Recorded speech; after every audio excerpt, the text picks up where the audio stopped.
ప్రశ్నించే స్వరం ఎవరైనా ప్రశ్నిస్తే ప్రశ్నిస్తారేమో అని, ప్రశ్నించకూడదు అని ఏకంగా చిన్నపిల్లలను కూడా చూడుకోకుండా వాళ్ళందరినీ సోషల్ మీడియా కింద 111 సెక్షన్ పెట్టి, అంటే ఆర్గనైజ్డ్ క్రైమ్ అంట. సోషల్ మీడియాలలో నువ్వు చేసే తప్పును ప్రశ్నిస్తే ఎందుకయ్యా సూపర్ 6 ఇవ్వడం లేదు, ఎందుకయ్యా సూపర్ 7 ఇవ్వడం లేదు అని చెప్పి ప్రశ్నిస్తే ఆర్గనైజ్డ్ క్రైమ్ అట.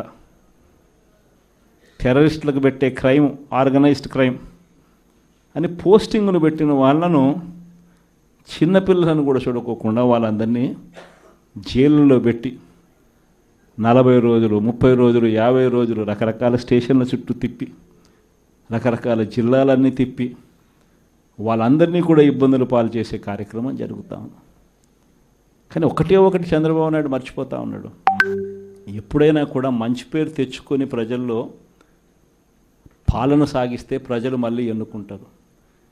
కానీ ఈ మాదిరిగా పదవిని దుర్వినియోగం చేసి ఈ మాదిరిగా చేయడం మొదలు పెడితే ఇదే చంద్రబాబు నాయుడు గారికి వైఎస్ఆర్ కాంగ్రెస్ పార్టీకి చెందిన ప్రతి కార్యకర్త తరపున చెప్తా ఉన్నా, నెక్స్ట్ వచ్చేది వైఎస్ఆర్సీపీ 2, జగన్ 2 పాలన వస్తుంది.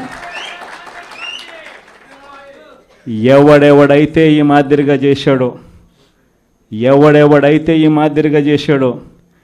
ఎవడిని వదిలిపెట్టమని చెప్పి సందర్భంగా కూడా ఖచ్చితంగా చెప్తాను.